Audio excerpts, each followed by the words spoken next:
Okay, so now we'll ask, is the meaning of Buddhist practice compatible with neuroscience? My short answer is the following. Buddhist practice is obviously compatible with neuroscience, with research in neuroscience, with empirical inquiry, and with theorization in neuroscience. But the existential meaning of Buddhist practice is not compatible with the materialist or physicalist metaphysical conclusions that are often associated with neuroscience. If we accept these physicalist or materialist metaphysical conclusions that are associated with neuroscience, meditation turns out to be just a neural training for increasing well-being. And this is very far from the meaning that Buddhists themselves ascribe to meditation. So as I told you, some thinkers, especially some cognitive scientists who lean towards materialism, think that materialism can help Buddhism, and that Buddhism in some way can even support materialism, for the reason I explained in the former lecture, and I will explain now. So, for instance, according to Georges Dreyfus, the question that is raised by these cognitive scientists is the following. Can materialism be an ally of Buddhism in the struggle against the reification of the self?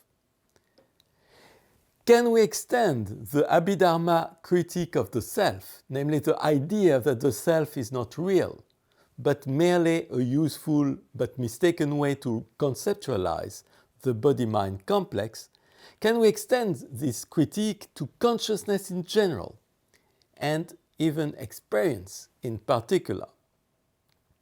Some authors, who are both cognitive scientists, philosophers, and Buddhist practitioners, have even asked the following question. Is consciousness an illusion? Okay? But when they ask this question, is consciousness an illusion, they have in mind many little items of consciousness, not consciousness as a whole initially. They ask, for instance, that maybe free will is an illusion, that maybe the self, our sense of the self, of the little self, of the ego, is an illusion. And maybe the richness of our visual world is a grand illusion. We believe that there is a continuity in the sensory qualities in the landscape we are now observing. But maybe, in fact, all this thing is just a set of dots and not more. But of course, these illusions do not justify, once again, that consciousness as a whole is an illusion. And therefore, we have to think about this wrong generalization that says consciousness as a whole is an illusion. Another point, Buddhism criticizes substantial consciousness, namely the idea that consciousness has an own being, that consciousness is something. According to Abhidharma, each moment of awareness comes to be independent on various conditions, namely preceding moments of awareness. Having arisen, it performs its function and then dissolves, thus forming a stream of something that have an onset and then that vanishes. Therefore, for the Abhidharma, consciousness is not an entity or a substance. It's not an entity or a substance. Another point, Madhyamaka. The search for what consciousness really is should be questioned from a Madhyamaka perspective. There is no such thing as consciousness in itself, over and above the various perspectives given to us in our practices. So clearly, there are two schools of Buddhism that criticize the notion of self and the notion of the substantial consciousness. From this criticism of substantial consciousness, some scholars, Buddhist scholars who have a strong affinity with the cognitive science, have deduced that the Buddha nature might be a zombie nature. A zombie is something that I will explain later, but now for the time being you can just accept that a zombie is a being without a mind or without a consciousness. According to Dreyfus, for a strong materialist, the only valid goal of meditative practice is mindlessness. It's funny because it's almost the opposite of mindfulness. Mindlessness, namely the realization of one's true zombie nature. When you realize that your consciousness is an illusion, that in fact you are a zombie, then, according to these scholars, you have reached Buddhahood. For instance, according to Mark Sidritz, who wrote a paper wonderfully entitled Buddhas as Zombies, according to Mark Sidritz, consciousness is reducible to non-conscious states. And Georges Dreyfus comments these stances, or these sentences rather than, by Mark Sidritz, saying that according to Sidritz's views, the goal of Buddhist practice is to bring us in touch with our true zombie nature, namely our nature of beings who don't have a consciousness, whose consciousness is an illusion, so that we come to realize that consciousness is just a conventional way to sort out and unify the deliveries of our cognitive systems. It's not, and that it's not a real entity or process. So when we have realized that consciousness is not a real entity or process, and we have realized that consciousness is just a conventional way to describe our cognitive processes that are purely third personal, that are purely objective, then Sidritz says we have reached the goal of Buddhist practice.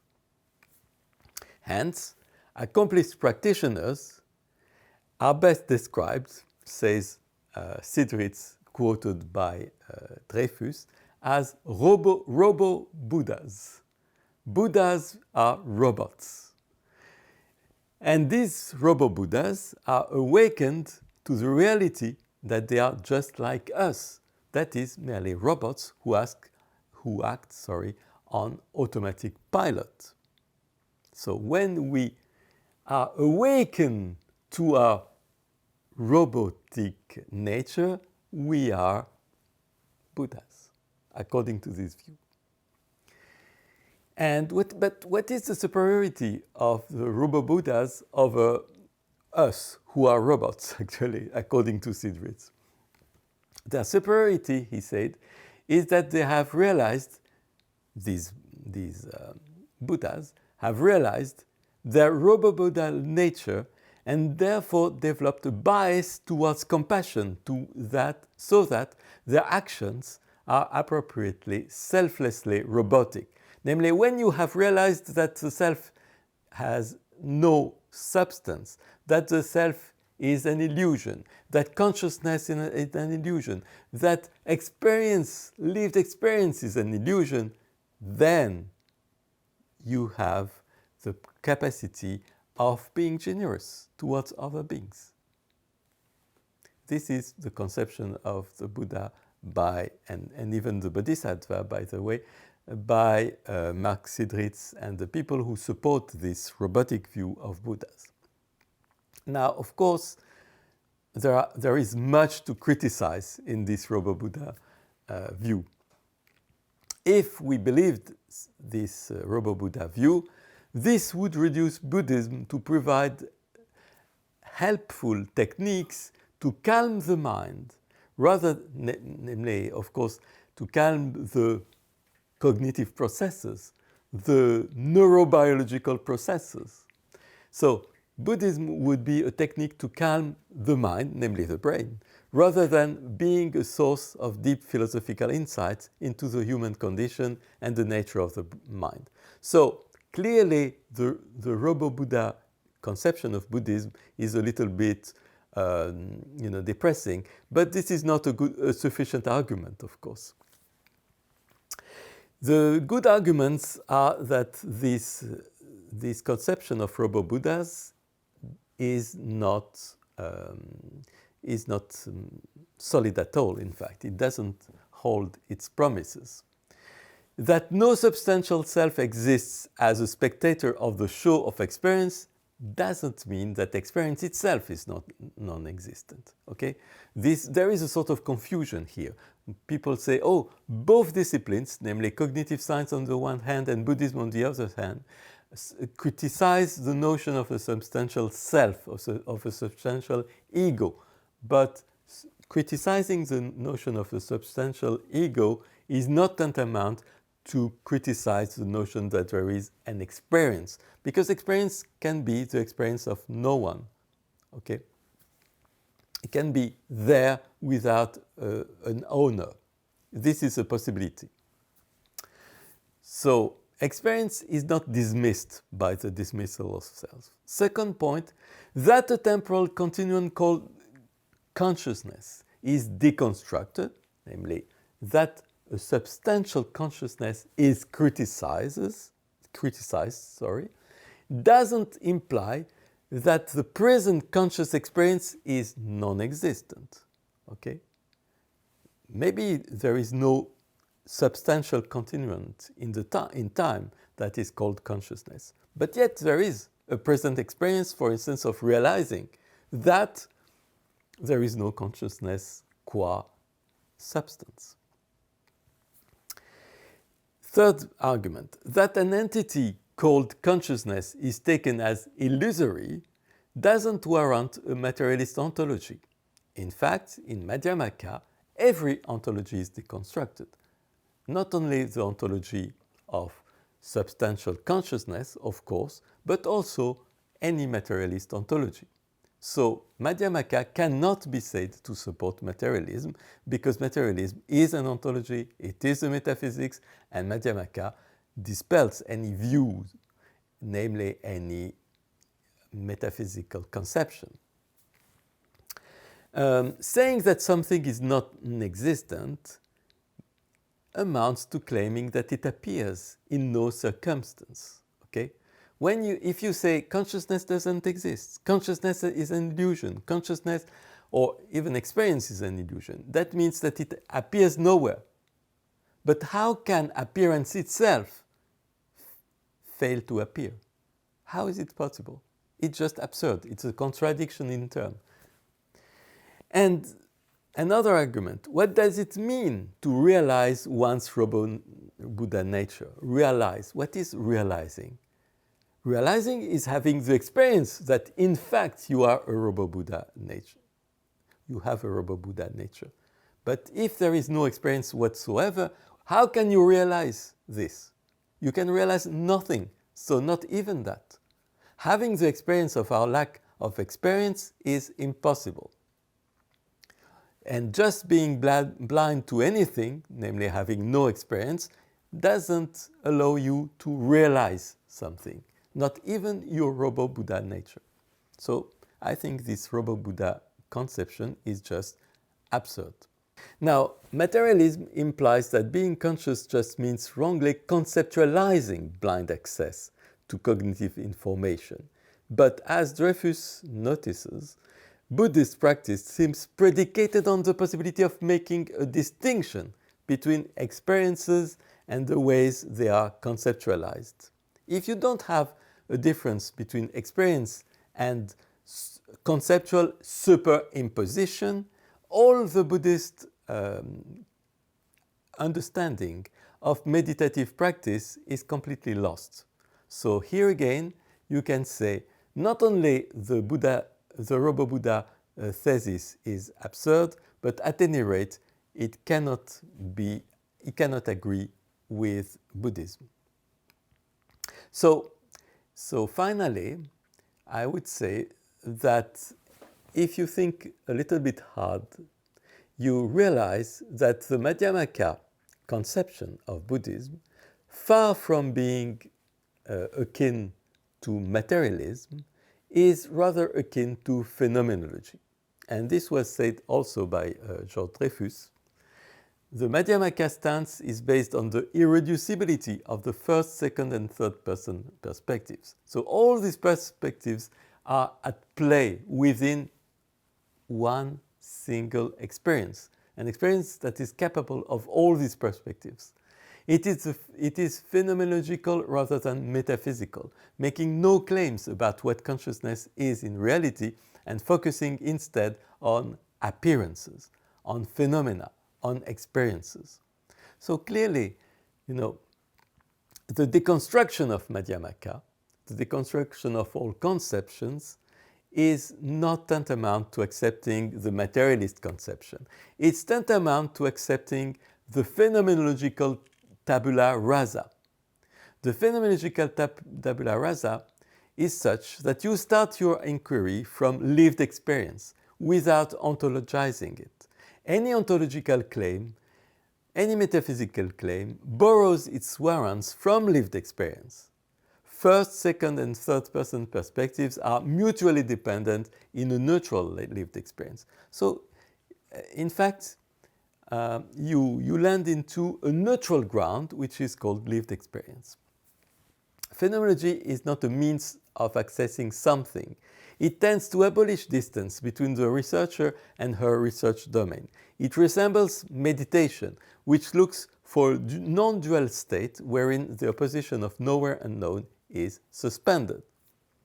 So, in fact, for phenomenology, meditation cannot be said an object of study, but rather it is a variant of its own method.